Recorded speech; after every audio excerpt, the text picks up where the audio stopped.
All right. So we all know that the Donald is attempting to do a hostile takeover in Washington, D.C. So I'm just going to put his face up here just so we can all know who we're talking about here. So this man right here, um, Mr. Man Baby, Mr. Man Baby. Um, and in this segment, I want to talk about culture and culturism, and also race and racism. As racism, as I've always said for years and years, that racism is one of the biggest cancers of humanity. And so, as we see the Donald, the Donald, Mr. Man Baby himself, as you see in this picture, attempting again to do a hostile takeover in Washington, D.C. But I don't want to focus on him specifically in this segment. I want to focus on a few other gentlemen, his co-stars, his co-stars. So I'm going to go here. I'm going to go here because his co-stars are the ones that we really need to kind of take a look at more than anything, um, for a number of reasons. And I'll point them out as I go through these clips here. So right here, I'm just going to play this first clip. And many of you have already seen these clips before. So I'm just going to play this, and then I'm going to comment on three specific clips here, starting with the vice president. So I'm going to go here. Mr. Vice President, why are troops stationed here at Union Station on the National Mall instead of areas in D.C. where crime is statistically highest? Well, if you've ever been to Union Station in the last few years with your family, you know that crime is actually extremely high right here in Union Station. You have vagrants, you have drug addicts, you have the chronically homeless, you have the mentally ill who harass, who threaten violence, who attack families, and they've done it for far too long. This should be a monument to American greatness. This should be a place where you can come and share a meal or go shopping with your family. It should not be a place where parents of small children are afraid to bring them because, to Stephen's point, we've empowered criminals over the people who actually need public safety in the city. So I think Union Station is a great example of what's possible when you actually have the political willpower to bring law and order and common decency back to the public spaces of the United States of America. So many Americans live in cities. They occupy these spaces. They know how unsafe they are, and they would love to be able to just live their life in places like Union Station without violent criminals making it impossible. We have changed so much in 9 days, and I thought it important to highlight how great of a space this could be, how easy it could be to actually enjoy something like Union Station if you just had politicians who stopped prioritizing violent criminals over the public citizens who deserve public safety in their own communities. Let me stop right there. Let me stop right there. So the vice president. So the vice president, Mr. J.D. Dance, as Governor Gavin Newsom calls him. Mr. Keep It in the Closet, J.D. Dance. First, crime is everywhere. Crime is everywhere. Crime has always been everywhere. Planet Earth will never be the perfect utopia that we would all like for it to be. The notion is that we love crime. The notion is that we love crime as American citizens, and only those in Trump's circle or sphere, only they want law and order to all these cities, major cities, including right there in Washington, D.C. I did a whole 2 hours a couple of months back regarding Los Angeles because they did the same thing right here a couple of months back with the notion that Los Angeles is a war zone. And so now in Washington, D.C., the notion, again, is that Washington, D.C.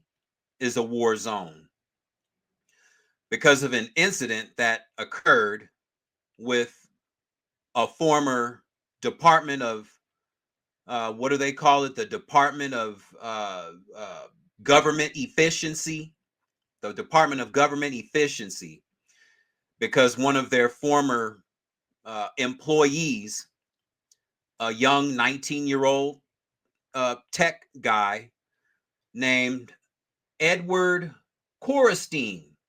Edward Korestein, you know, the young tech guy that Elon Musk called Big Balls. That is his nickname that he gave himself. And he was attacked a couple of weeks back. And no one's praising the attack. I'm not praising the attack. It was unfortunate that he and his girlfriend was involved in an attempted carjacking, and he was attacked, and he was, you know, they kind of lit him up pretty good. And because of that incident, and this was among teenagers, and unfortunately, none of it was caught on camera, just like everything else has been caught on camera. To my knowledge, no one has video footage of this young man being attacked by teenagers in Washington, D.C. Edward Korestein. Big balls. And it's unfortunate that it occurred. But because of that incident, the Donald and his staff of co-stars took it upon themselves to create the notion to the entire nation that all of Washington, D.C. Is a war zone because of this incident. I mean, if you check the timing, all the timing of this is pretty impeccable. Another thing, you notice that Judge Janine Pirro, you know, the reality TV judge, the one that her ex-husband was pardoned by the Donald during his first term, or at the end of his first term. She was sworn in as being the head honcho attorney of Washington, D.C. So whatever it is that he wants to do, she will sign off on it. Why? Because she's been loyal. And so because of that incident, the Donald has decided to bring in federal troops, the National Guard, to protect all of Washington, D.C. And so I'm going to go to the next clip here. As I go to the next clip. So we're going to go here next. We're going to go here to the head honcho of the entire military industrial complex, Mr. Peter Hexagon. So let's listen in to what he has to say. Mr. Vice President, I'll just start by saying yes and amen to everything you said. The American people, the residents of D.C. deserve a safe and beautiful city. That's our mission.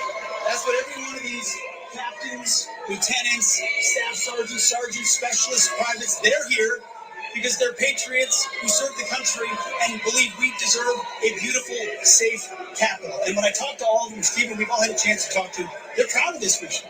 They're proud to be a part of making sure law and order is established here in the Capitol. We're resourcing with everything they need, working with our law enforcement partners. So the National Guard, the Defense Department is proud to be standing with you and the President in ensuring we have a safe Capitol that is beautiful, that residents can come visit.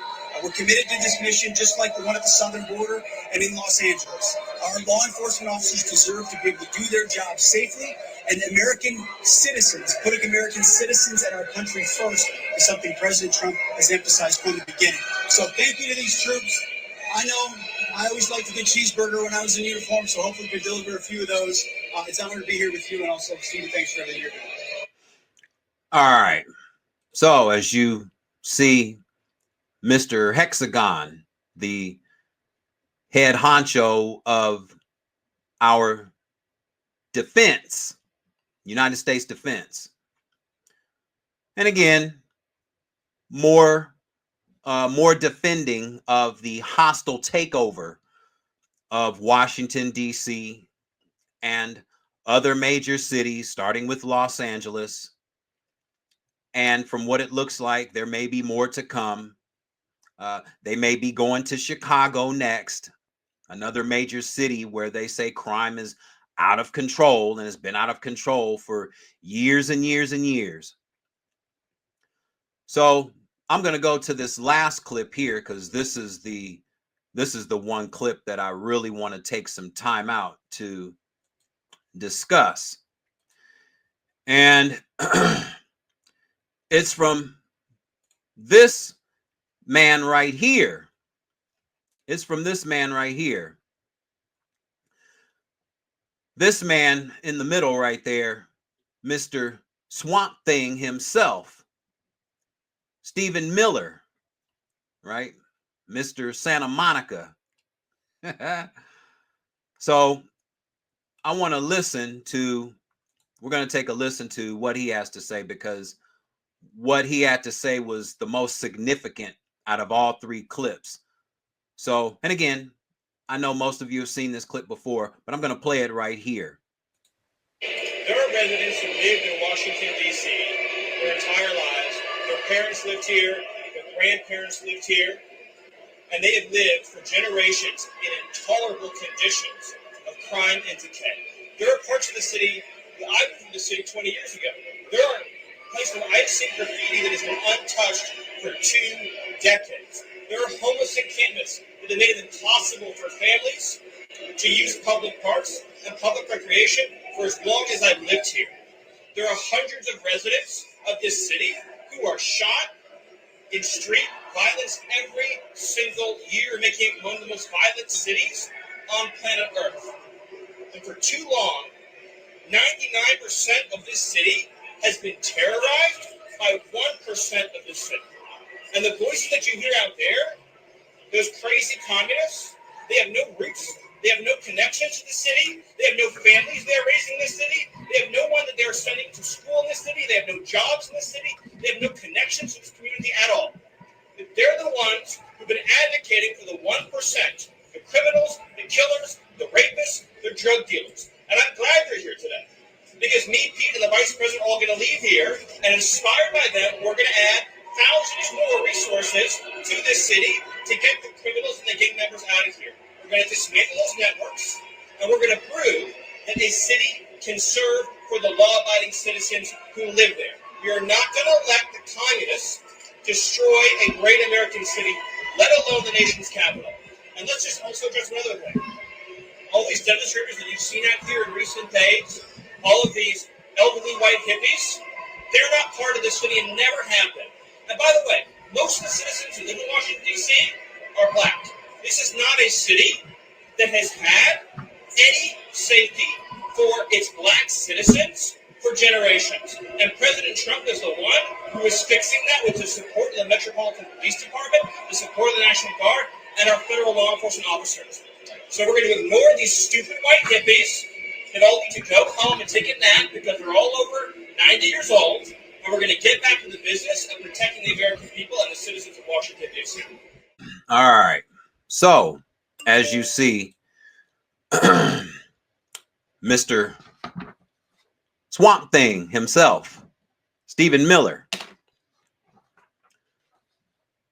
making the claim that he and the Donald and the two other gentlemen standing next to them or standing next to him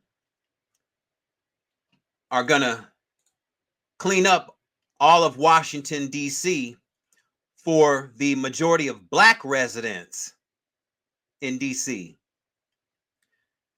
As if he's going to be doing black folks a favor by having the National Guard to protect them. Black folks never asked you for anything, Mr. Miller. Black folks never asked for your help. Black folks didn't ask for your help. Black folks haven't asked for the Donald's help. Black folks haven't asked for the Donald's help. They didn't ask for the National Guard to come to Washington, D.C. So you're not doing us a favor. And it's amazing that it's always the notion that they want to give the public that they, as Caucasian and Jewish people, have to come to our rescue as black and brown people. That's been the notion for 6 to 7 generations, right? That they have to come to our rescue, while he's calling American citizens communists because they're exercising their First Amendment right to share their grievances against politicians or political figures such as the Donald, such as Pete Hegseth, such as J.D. Vance, such as Stephen Miller, to share their grievances. That's their First Amendment right. So what are you saying? What kind of a U.S. citizen are you, Stephen Miller, to call U.S. citizens that are sharing and exercising their First Amendment right and calling them communists? Calling them communists. And you say you want to get rid of the rapists and the killers and all these people, and people in Washington, D.C., that they're not even citizens. They have no history here. They have no jobs here. They have no homes here. How do you know that? How do you know?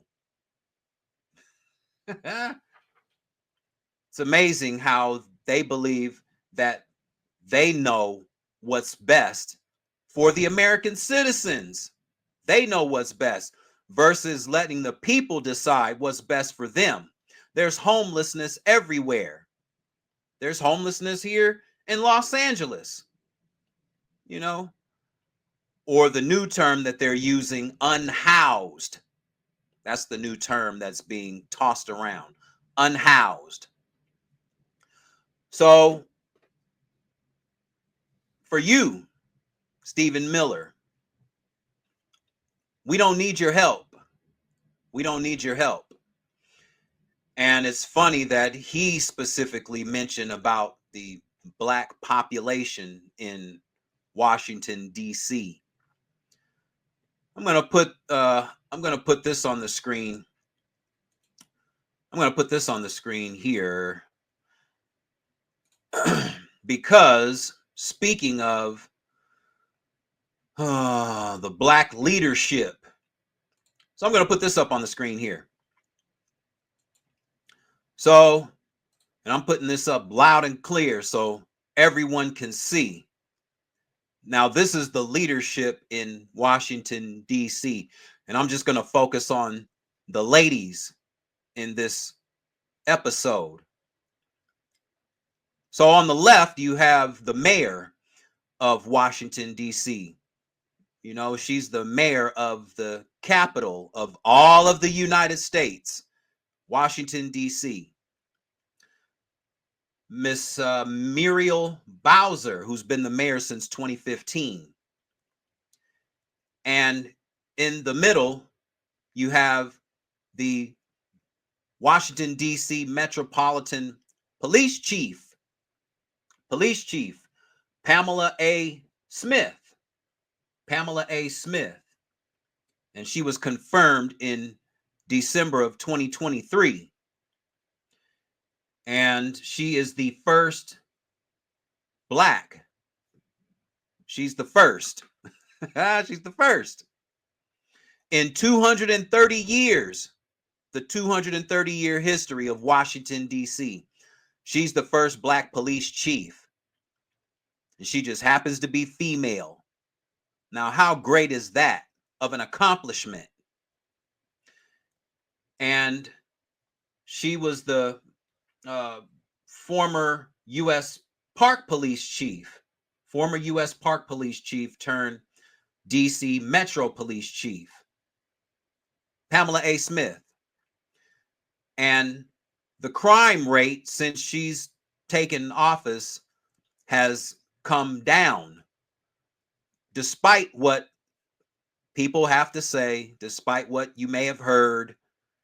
You may have heard discrepancies in these statistics. But the truth of the matter is that Washington, D.C. has had a decrease in crime. It just has, no matter how you want to slice it and dice it.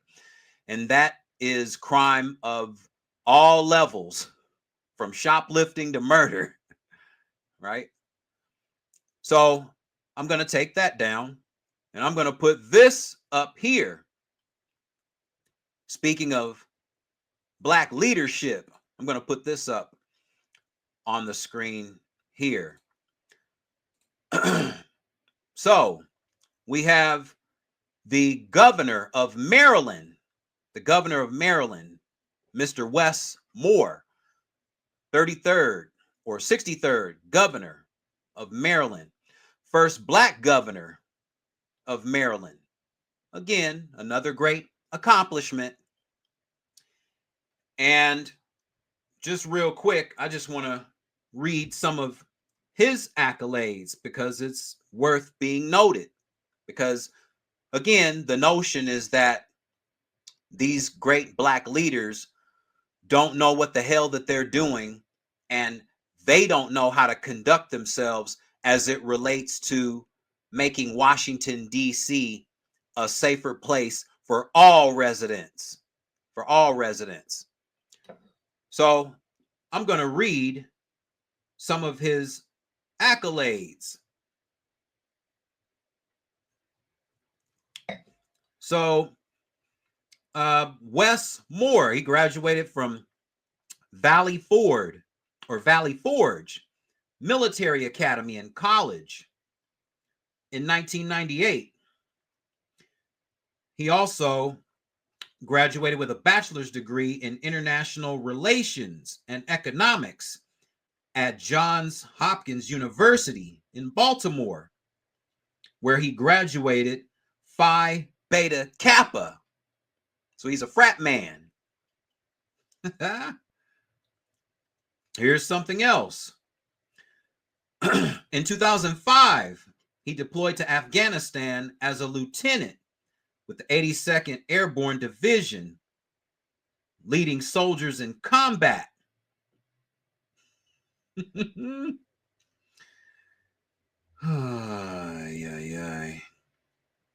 He's also a Rhodes Scholar.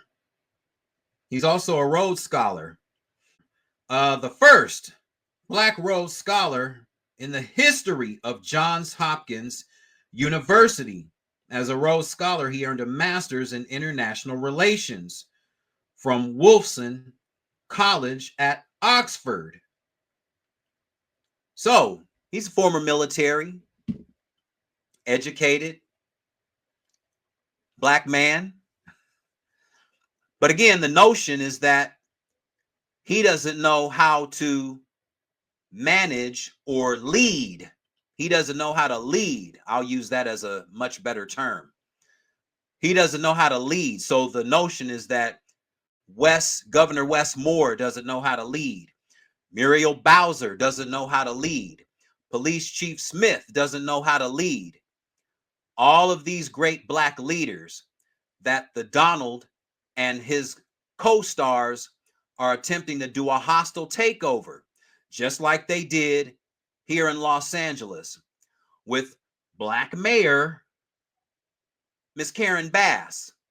So why is it that the Donald is targeting these cities that are led by people that look like me? People that look like me. Could it be, as Roland Martin would say, white fear? White fear? Is it that, Mr. President? Or is it what Dr. Robin DiAngelo calls white fragility? White fragility? Is it that? Because we know how emotionally unstable the Donald is. We know how emotionally unstable Pete Hegseth is. We know how borderline personality disorder Mr. Stephen Miller is. And I already talked about Miss J.D. Dance. I already talked about him. And so for them to make the attempt to do this hostile takeover in cities that are being led by these black leaders, what is your end game?